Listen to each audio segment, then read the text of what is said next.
All right, I'm going to talk about trail cameras for a few minutes, and this will give a lot of you people some ideas and possibly answer some questions for you, and for sure allow you to possibly maximize your brain a little better.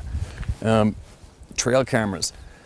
If anybody can tell you anything about trail cameras, it's definitely me. I've spent, I think, over 20 grand in trail cameras just in the last 5 years, and have placed them myself in various remote locations from Alaska to Alabama. You know, you name the wild animal in North America, I've got it on trail camera. And so have my partners for various projects that we've been doing the last 5, 6, 7 years. And I think I've got everything on trail cameras except for polar bears and muskox. That's about it. And one thing I can tell you guys for certain is trail cameras aren't that good. Okay, they are so unreliable, every single brand that I've come across so far. I've gotten to the point where I double up cameras on trails that I really need to see the action on, because every single trail camera I've ever purchased does not fire all the time. That's not an excuse for not catching a Sasquatch or an unknown being on a trail camera, but it's just a fact for you guys to know. They're not reliable. They're just not that reliable. When we're talking about trail cameras and these unknown beings, you know, numerous people all over the place seem to think that this is it. This is the only answer, and this is the maximum to what their brain is going to be able to go. Meaning, if a piece of plastic, silly trail camera you can buy at any Walmart isn't capturing these unknown beings on them, it's surprising to me how many human minds actually go, well, trail camera can't get them, so they don't exist. Really? So that's your limit? Your brain is actually limited as far as this piece of plastic, unreliable plastic you can find at any Walmart. This is going to dictate how far your brain is going to go. This is your limit. That's what you're saying? All right. Well, teach their own. But I would suggest to you that you would not place your maximum brain power to the limit of these plastic trail cameras that you can find in a Walmart. Because if this can't prove something to you, it doesn't mean that's it. It's not what that means. To me, well, you know, I have seen these things, so for me it's easier to go, okay, well, trail cameras aren't the answer, obviously. Obviously, these unknown beings, whatever they are, wherever they originate from, obviously these aren't good enough to catch them. These aren't good enough. That's just all there is to it. There's your answer. They're just not good enough to catch these things. They are aware of them. They easily see them. They easily know they're there. What's the reason for that? I don't know. I haven't a freaking clue. But I can tell you it's fact, because I've seen these damn things, and I can tell you flat out, I have caught every natural wild animal basically known to North America. I've caught it on game cameras, and it's not that hard to do. So the fact that I can't catch these things on these things, it just means, all right, if you need to see one of these things, if you need to understand why or how they avoid these stupid things so easily, you're going to have to open your brain a little wider, and you're going to have to dig and look and figure it out. I mean, how could anybody, I just don't understand, how could anybody could say, nope, this thing can't do it, neither can this thing. It's just the way it is. You're going to have to accept that we're not good enough, or you're going to have to accept possibly that we just don't know everything. We 100% don't have all the answers, and that is the fact. It's amazing how many human beings out there can actually sit at a keyboard with their Cheeto-stained fingers and their big gulp in their lap and go, we know everything now. That's all there is to it. Really? Do you realize how high of a pillar of intelligence you would have to be able to sit? I mean, that is a massive place to claim, to be able to sit up there and look down amongst the whole entire human herd and say, we now know everything. Oh my God, show me the person. Show me the one person that's sitting on that pillar right now. Anyway, so there you go. And let's just talk about the possibilities of a sixth sense. The possibilities of an uber advanced sixth sense. The possibilities of an unknown being, an unknown species of whatever it is that may possibly have the most advanced sixth sense system built in that we could even wrap our brains around in 2019. Who knows? In 2050, we might be better than that ourselves. In 2080, we might be better than that ourselves. You never know. let's just talk about the sixth sense these things must possess right now. And when it comes to trail cameras, okay? Here's an example of a sixth sense that I cannot make sense of. I have not got the answer to how this example of sixth sense even works. I mean, how do these things even do this? And it's the sixth sense of a timber wolf, a gray wolf. Watch this. We have an elk carcass buried in the snow beside this stump, okay?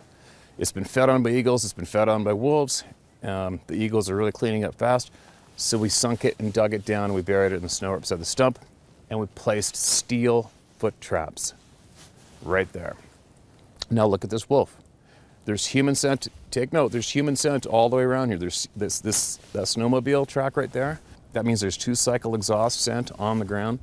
There's human scent on the ground multiple times. There's human scent there. So you can't tell me the wolf is smelling human scent and running. That's not the case. This wolf knows that there is danger under his nose, right exactly where that steel foot trap is. Now the foot trap is underneath that much snow. And it also has a piece of white wax paper on top of it, then snow. So there isn't even a shadow of that thing shining through. If say it was an ice layer over top, but it's not, it's white snow. It looks like snow, it is snow, it's uniformly white all the way across, but that wolf knows there's danger down there. And it's frustrating him. He knows there's danger right there. He knows there's danger, he's figured it out, he doesn't know what it is, he doesn't know why, but he knows something's wrong right here and he knows there's danger right there. And he knows it so clearly that he left. He's like, middle of winter, I'm all by myself. There's a pile of elk meat right there. Oh my God, will that ever taste good? Am I gonna eat it? No way, because I know there's danger here. Now you explain to me how that wolf knows that. Explain it to me, because I'm telling you right now, it's not scent. It's not scent. Not a chance it's scent. He can sense the danger, okay? There's one clear example. Have these unknown beings or unexplained forms been caught on trail cameras over the years in North America? Yes, there has been. And it's an easy thing to Google up. No, I don't have the time to Google it for you. You got your own fingers. So just Google it up, take a look.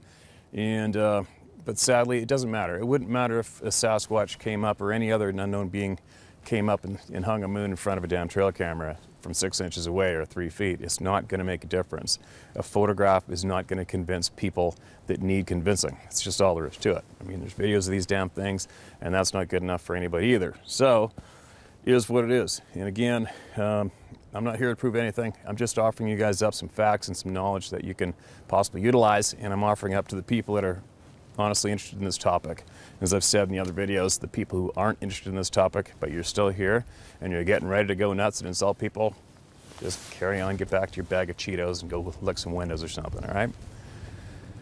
So anyway, that is all I can offer up for direct first-hand knowledge on trail cameras is that. It's just the fact is, trail cameras today, are not good enough to fool these beings, whatever they are. Why? I haven't a clue. I do not have the first-hand knowledge, so I can't tell you why. But I can tell you it's obvious 100% these things avoid these cameras easily. Could it be the infrared beam they're seeing? Possibly, probably, it's gotta be it. Who knows? Don't care. It just is what it is. But more what I'm trying to get across to you guys is the example of a known animal to us today who has unexplainable sixth sense. I mean, that is absolutely crazy. And there's numerous other examples of canines having an incredible sixth sense. Google it, look it up, cadaver dogs. There's actually canines that can sit in a boat and tell you where a dead body is underneath running water in a river. Now you explain that to me. You know, a lot of people out there need Sasquatch explained to them. They need, a lot of people out there need to be explained to why you can't get them on a trail camera, why we can't find any bones. But what I'm trying to tell everybody is there is a shit pile of stuff going on this planet that we cannot explain, but it's going on. Explain that one right there. There's an easy one. There's an easy one. Explain how a dog knows that there is a dead body underneath that running water. Explain that one. 110% of those scent particles coming off that carcass, that human carcass, is getting swept away with the water. It's not rising above the water, hovering over top of that dead human carcass, to hit the nostrils of that dog. It's not doing it. I know a lot about scent. Believe me, that's not what is going on. So explain that one. You know, never mind explaining Sasquatch and trail cameras and no bones, etc. Explain that mystery that's going on this planet today. And then there is dozens and dozens of other mysteries going on this planet today that we can't explain, okay? So it's just a few examples to show and share with everyone that we don't know everything and we do not have the answers to everything, but there are some unbelievable things going on this planet today, and that's all there is to it. And we can't explain it. Yet. All right? Now, moving along, I guess everybody wants a new Sasquatch story.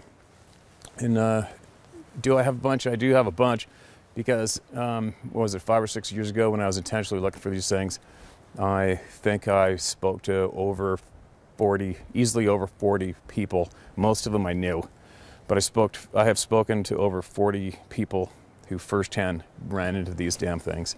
And some of the stories weren't so exciting. Some of them are kind of, holy shit, really?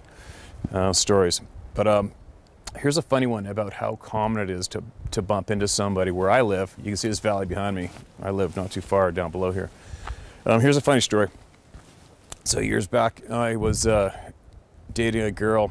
She had an accent, and it was so funny because she just could not even, her brain couldn't even attempt to taking on this topic, right? And she'd, as typical how people react, she'd get like alarmed, frustrated, and not want to hear about it, and she'd kind of lash out in a way. She'd be like, well, it's a little bit much, isn't it? You know, this annoying accent she had. No, she was just annoying. But anyway, this is kind of funny because one morning I had a long, old-term resident of the valley where I live in, a real super nice guy, farrier, and he's coming to put shoes on my horses for me. He's about, right now, he's probably 60-something, straight shooter, very, very aware guy.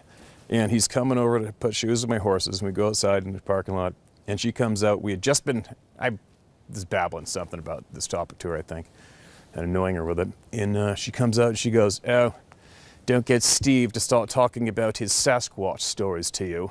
Like this, right? And the farrier didn't even hiccup. He looked straight at her dead serious and goes, what's so funny about that? You think that's funny? You don't believe in those things? Well, guess what, sweetheart? They're here because I've seen one too. Don't even think about laughing at that topic. Like, what? Here we go again. And she didn't even want to stick around to hear the story. So she's like, what the fuck? I'm out of here.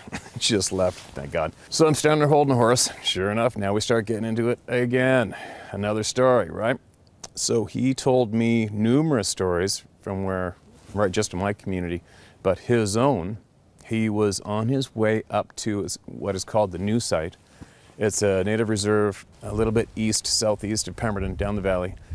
And you cross a bridge across the Birkenhead River, and you start to wind your way up to the native settlement up there in the timber, where there has been dozens of sightings, mind you. And the farrier, I'll just call him the farrier, he said he was driving up there. It was a little bit later in the day, not dark, late afternoon, went across a bridge and it curves to the right, drove up, I think he said about 200 yards, and he said this thing came flying out of the timber from the left side of the road, ran across the road like right in front of his truck, and he said, again, like everybody else always says, he said its waist was higher than the hood of his truck. It was completely stooped over, and he said the speed that it crossed the road in front of him was one of the more scarier points of the experience. He said that really, really freaked him out, was the speed, not only the massive size of this thing, but the speed that it had when it went ripping across the truck in front of him. And it was going downriver direction, for any of you people that are familiar with where I am right now. And he said that even today, every single time he has to go up there, when he crosses a bridge, he speeds up to get past that spot because he just doesn't really want to go through that again. So that was a little interesting for me. And then he also told me about a native girl who lives here in our community, and her boyfriend has a picture of 3 of these damn things on his cell phone, because he was riding his dirt bike way down the valley. Our valley dumps out in Harrison, BC, by the way, for anybody who might be familiar with that zone. And he was driving his dirt bike down to Port Douglas, which is a very, very remote native reserve, native community, about halfway between Pemberton and Harrison Hot Springs. And his dirt bike broke down, and it was in the evening, it wasn't quite dark yet, and he was walking along the logging road, hoping somebody's gonna pick him up, looks across the Lillooet River, and here's 3 of these things standing there, and he got a picture of them with a cell phone. And Dave said, he said it is a little out of focus or whatever. He said it's a little blurry. He said, but you can blatantly tell these things aren't human for sure, easily on photograph. Myself, I haven't seen the picture yet. I haven't gotten around to hunting the guy down. I don't know him. I know where his girlfriend works. Maybe one day I'll get around to it, but it's not really on my priority list. But there you go. There's a couple goofy stories from my community right there. And I have numerous other stories. I'm just really lacking in time. But could you imagine that long walk? Being that remote all by yourself, your dirt bike's broken down and you're walking along the logging road and glance across the river just a few hundred yards away, and here's 3 of the damn things down there looking at you. That would really, really suck ass. So anyway, I hope my experience with trail cameras helps you out a little bit, and I hope my experience with sixth sense and wild game animals helps you out a little bit as well with answering some questions, because I guess what I'm trying to say to everybody is don't throw all your money down on a trail camera for being the answer to all, tell all, because obviously it's not. And don't limit your brain. Don't limit your brain to the same limit as some plastic trail camera you can find in a Walmart. Here's another little side note. You know, a lot of people out there seem to want the government to acknowledge the existence of these things. I don't know why. You know, the government, I don't know about all governments, but I can tell you this much for sure, is 100% of the Canadian government is just a bunch of sleazy, opportunistic douchebags. And why I need them to acknowledge anything to me in this lifetime is no, it doesn't even compute. I don't need that. I don't need acknowledgement from anybody. I definitely pride myself in seeking out and finding knowledge for myself firsthand. And I do not take it from somebody who delivers it to me on a news channel for certain. I try to make a rule for myself to only take advice and knowledge from people who have mastered the topic I'm inquiring about and who have seen and done firsthand. That's who you should start listening to. Credible, honest, good people who have firsthand knowledge. That's who you take your knowledge from. You don't take it from the government, you don't take it from the TV, okay? You just don't. It's the wrong thing to do. And that's probably the main reason why so many people out there are so confused, because they just can't wrap their head around this, and they need somebody of authority to give them the knowledge and tell them yes, they exist. Unfortunately, since the age of 5 years old, we have been conditioned to take the knowledge delivered to us from one person of authority. Obviously at the age of 5, that's a teacher, a stranger, and they are given knowledge to give to us who is given to them in a piece of paper. This is just a rough, loose example, but it's a solid example of how our brains have been conditioned to work. We've been conditioned to seek knowledge from a person of authority, strangers, and that's wrong. Seek out the knowledge yourself. Look into it yourself. Get off your ass and get out there and go find out for yourself, all right? Because there's a pissload of knowledge going on out there that whoever does have control of it, they're not sharing it with us, and that is a fact. There's numerous groups, individuals, whoever it is, that do have a lot of answers, and they're not going to give it to mainstream population. They just aren't. Okay? You got to accept that one too. But anyways, so that's all I got for now. Getting into the real busy season for me, so I'll try to squeeze in a interesting Sasquatch story among my numerous hunting stories for you as I progress through this next few months. But it's not going to be easy, but I'll definitely see what I can do. All right, there you go. Good luck out there.